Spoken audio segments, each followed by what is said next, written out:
বর্তমানে এই সমকামিতাকে একটা আন্তর্জাতিক পর্যায়ে রূপ দেওয়ার চেষ্টা চলছে, বিশেষ করে বাংলাদেশেও এলজিবিটির কার্যক্রম ব্যাপকভাবে চলছে।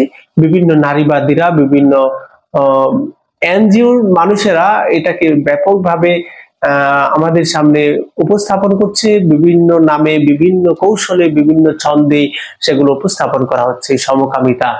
এই সমকামিতা একটা মহামারীর মতো আকার ধারণ করতেছে। আল্লাহ সুবহানাহু ওয়া তাআলা আমাদের এই সমকামিতা থেকে হেফাজত করুন।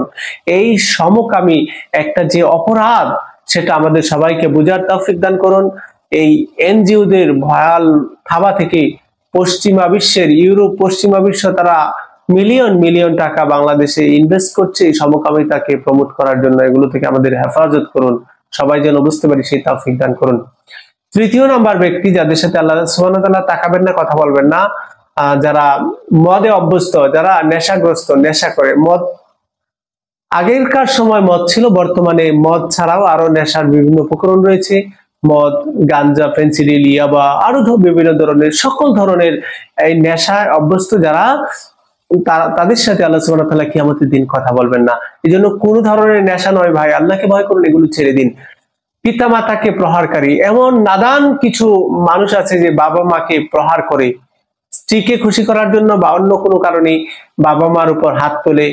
এই ধরনের নাদান পুরুষ ছেলে মেয়ে, তারা কি জাহান্নামে যাবে এবং আল্লাহ সুবহানাহু ওয়া তাআলা তাদের সাথে কিয়ামতের মাঠে কথা বলবেন না, তাদের দিকে তাকাবেনও না, তাদেরকে জাহান্নামে প্রবেশ করাবেন।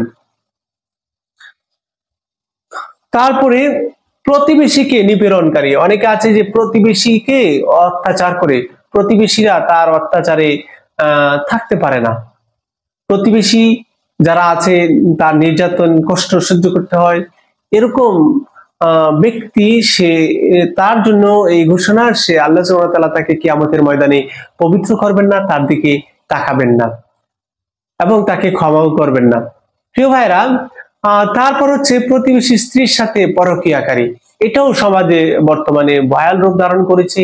পরকীয়া, অন্য বাড়ির ভাবির সাথে বা অন্য মানুষের সাথে পরকীয়া বর্তমানে একটা কমন রূপ হয়ে দাঁড়িয়েছে।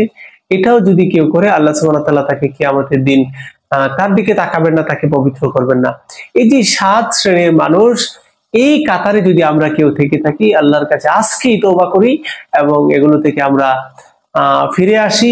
আর যদি কেউ পিতামাতাকে প্রহার করে থাকে, পিতামাতার সাথে খারাপ আচরণ করে থাকে, তাহলে পিতামাতার থেকে মাফ চেয়ে, তাদের থেকে ক্ষমা চেয়ে নিতে হবে, তাছাড়া বাঁচার কোনো উপায় থাকবে না।